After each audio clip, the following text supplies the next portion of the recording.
میں کچھ دن پہلے ایک جگہ تعزیت اور ڈرتا ڈرتا گیا تعزیت کرنے. پرانے جاننے والے تھے, دوستوں کا رشتہ تھا, تو میں ایک ہی بیٹا تھا, تو وہ مجھے پتا چلا کہ ٹرین ایکسیڈنٹ میں انتقال کر گیا. تو میں ڈرتے ڈرتے گیا کیونکہ معاملہ مشکوک تھا. اور جب میں تعزیت کے لیے اندر پہنچا تو ہمارے جو انکل تھے, جن کا میرے دوست تھے, وہ ان کے کچھ عزیز کہنے لگا کہ حضرت جی آپ کے ساتھ والے باہر جا سکتے ہیں؟ تو میں نے کہا چلے جاتے ہیں. میں دوستوں کو گاڑی میں بھیج دیا, اور جب میں نے اس سے بات چیت کی, کہنے لگا میرا بیٹا ایکسیڈنٹ تو میں نے بنایا ہے, وہ تو خودکشی کر کے مرا ہے.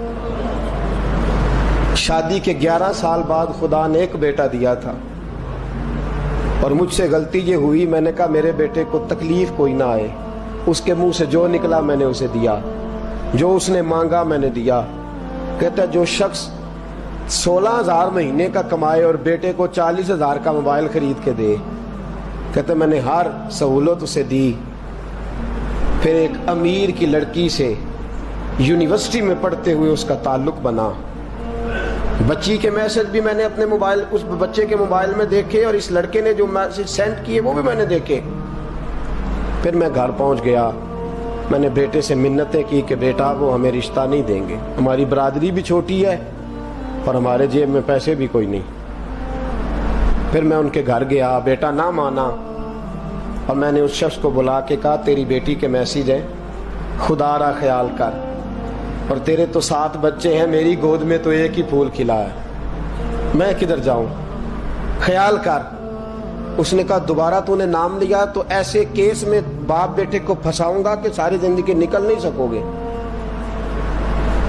نے کہا میں نے بیٹے سے کہا کہ بیٹا میں نے پگڑی تک رکھی ہے پر مجھے رشتہ نہیں ملا, تو باز آ جا. کہنے لگا 3 راتیں میرا بیٹا سویا نہیں, اور مجھے کہنے لگا حضرت جی وہ 4تھی رات سویا ہے تو دوبارہ اٹھا نہیں. مجھے کہنے لگا مجھے اجازت دو کہ میں اس بیٹی کو بھی قتل کر دوں اور اس کا باپ بھی قتل کر دوں, میرا تو گھر اجڑ گیا نا. وہ کہنے لگا میں کبھی کبھی دوستوں کے پاس جا کے رات گزار لیتا ہوں اور میں اپنے دل کو سکون دے لیتا ہوں, لیکن اس کی ماں اس کے جوتے سینے سے لگائے پھرتی ہے, اس کی اماں اس کے پرانے کپڑے لے کے سینے سے لگائے پھرتی ہے. کہنے لگا حضرت جی کوئی کوشش کرو, کوئی دعا کرو کہ اللہ مہربانیاں کرے. میں کہہ تو نہیں سکا ان سے, لیکن میرے دل میں خیال آیا کہ کس نے کہا تھا کہ بچہ یونیورسٹی میں کو ایجوکیشن میں داخل کراؤ, کس نے کہا تھا کہ اس کے ہاتھ میں آگ کا انگارہ دو. میرے دوست, آپ تیز آنچ تیز آگ جلا کے اس کے قریب مکھن رکھو, اور پھر مکھن سے کہو کہ ڈلنا نہ,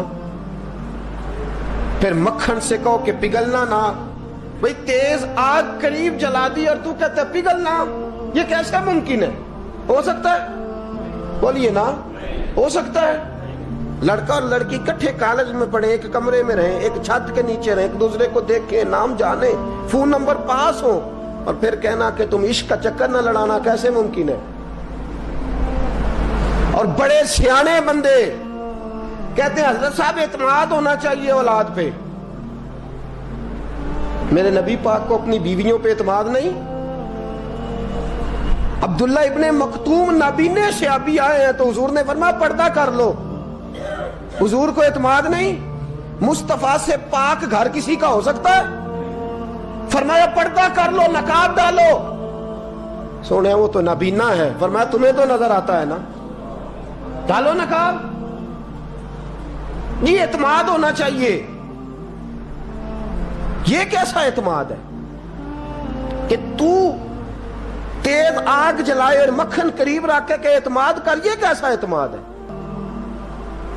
ایک حدیث سنانے لگا, زندگی بھر بھولنا نہ, دل کی تختی پہ لکھنا یہ روایت. توجہ ہے آپ کی؟ جاگ رہے ہیں؟ باہر والوں کو میری بات کی سمجھ آ رہی ہے؟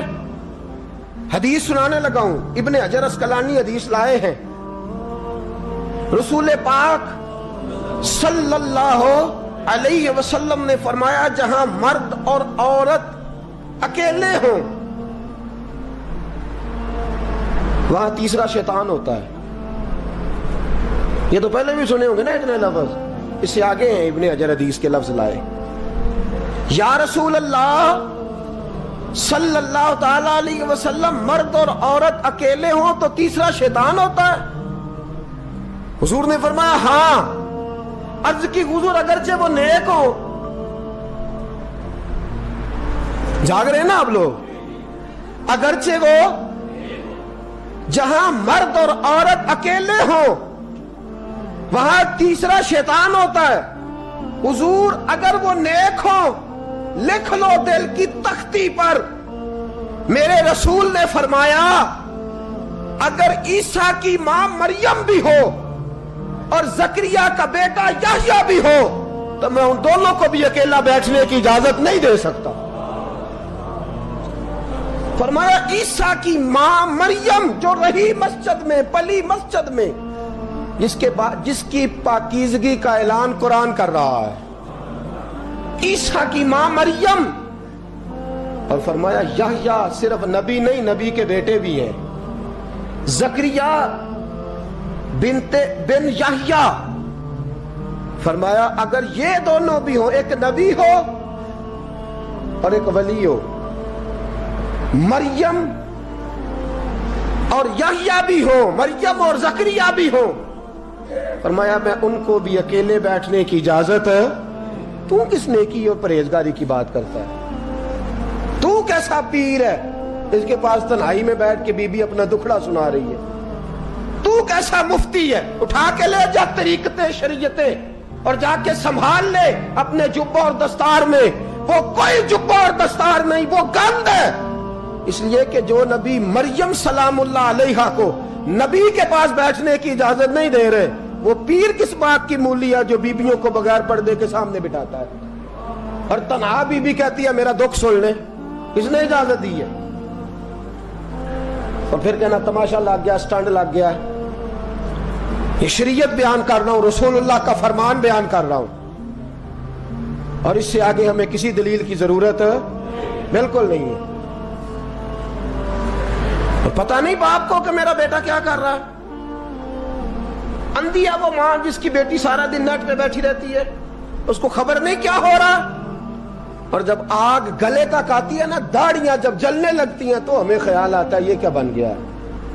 اور جب ماں کا دوپٹہ کھینچنے لگتا ہے نا سگا بیٹا کہ چل میرا رشتہ مانگ، پھر اس کو پتا چلتا ہے کہ یہ تو معاملہ ہی بڑا خراب کر لیا میں نے. میرے دوست، جوانی زیادہ پیسے کمانے کا نام نہیں. اگر تو قیمتی کپڑے پہنتا ہے تو تو جوان نہیں. تو 50 کلو وزن بائیں ہاتھ سے اٹھا لیتا تو تو جوان نہیں. اگر تو ڈگریوں کا ڈھیر لگایا ہے اور تیرا دراز اور الماری بھر گئے ہیں تو تو جوان نہیں.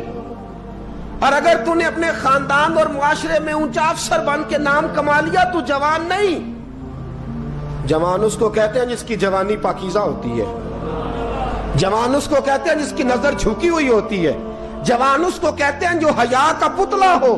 جوان اس کو کہتے ہیں جو شرم کا پیکر ہو. جوان اس کو کہتے ہیں جس کی نظر سے معاشرے کی بہو بیٹیاں بچی ہو. جوان وہ ہوتا ہے، جوان بھی ہو پاکیزہ بھی ہو، جوان وہ ہوتا ہے کہ میرے رسول پاک نے فرمایا صبح قیامت اللہ عرش کے سیدھے جانب جوان کھڑا کرے گا. 30 سال کا جوان، چڑھتی جوانی، خوبصورت آنکھیں، روشن چہرہ، اس کا وجود طاقت والا. نبی آگے بڑھ کے پوچھیں گے یا اللہ یہ کون ہے جو تیرے دائیں جانب کھڑا ہے؟ اللہ فرمائے گا یہ وہ جوان ہے کہ خوبصورت عورت نے اسے کہا تھا میرے ساتھ منہ کالا کر لے، پر اس نے نظر جھکا کے کہا تھا انی اخاف اللہ. نہ بھائی میں تو اپنے اللہ سے ڈرتا ہوں. فرمایا یہ پاک جوانی والا ہے، یہ حاجی نہیں، نمازی نہیں، یہ ولی نہیں، یہ صوفی نہیں، یہ وہ نہیں جو غوث زماں ہو، قطب دورہ ہو، پیر طریقت نہیں، مفتی وقت نہیں. یہ خالی جوان ہے پر پاک جوانی لے کے آیا ہے. یہ خالی جوان ہے پر پاکیزہ جوانی لے کے آیا. یہ خالی جوان ہے پر اس کی نظروں میں حیا بڑی ہے. یہ پاک، یہ کیا تماشا لگ گیا عشق کا چکر. اور آج جتنی مصیبتیں کھڑی ہوئی ہیں اس عشق مجازی کے روگ نے کھڑی کر دی ہیں. ہر جوان. ہمارا ایک بچہ تھوڑے دن پہلے اس علاقے کا محمد طیب نام کا شہید ہو گیا. وہ ایک کونے میں رہنے والا, ایک محلے میں ایک چھوٹے سے کونے میں رہنے والا بچہ تھا نا. میرے ساتھ دوست موجود ہیں. صبح سے لے کر ساری رات میں افسوس کرتا رہا میں جنازے میں کیوں نہیں گیا, میں جنازے میں کیوں نہیں گیا. وہ بچہ پاک فوج کا وہ شہادت اختیار کر گیا تو فخر سے سر بلند کر گیا اپنا. لیکن جو بی بی کے لیے ساری رات روتے رہتے ہیں وہ شہید ہو سکیں گے؟ جو ساری رات ٹھنڈ میں کھڑے ہو کے عورت کے ساتھ گفتگو کرتے رہتے ہیں اور جو سارا دن دل میں گند رکھتے ہیں بی بی کے لیے, ان کے ہاتھ میں تلوار آئے گی؟ یہ بہو بیٹیوں کی عزتیں بچا سکیں گے؟ عافیہ صدیقیہ جیلوں میں جل گئی امریکہ کی, اور وہ جب بھی خط لکھتی تھی کہتی تھی کوئی محمد بن قاسم نہیں بچا, وہ کہتی تھی کوئی شہاب الدین غوری نہیں بچا. اور وہ جب بھی, اب تو خیر اس کا ذہنی توازن ہی کام کرنا چھوڑ گیا, وہ بی بی جب بھی خط لکھتی تھی نا اہل پاکستان کو تو کہتی تھی پاکستان والوں بتاؤ کیا تمہارے اندر کوئی بھی خالد بن ولید کا ماننے والا نہیں؟ کیا کوئی نہیں تمہارے اندر جو علی کے نام کا نعرہ لگانے والا ہو؟ کوئی نہیں بچا جو فاروق اعظم کی سیرت کو فالو کرنے والا ہو؟ کوئی لاؤ جس کے ہاتھ میں تلوار ہو اور مجھے سمجھ آئے کہ یہ وہ ہے جو حسن اور حسین کا نام لینے والا ہے. کوئی نہیں بچا. اس لیے کہ گندگی دماغ میں, گندگی دل میں, گندگی روح میں تو اس کام کے لیے آیا تھا.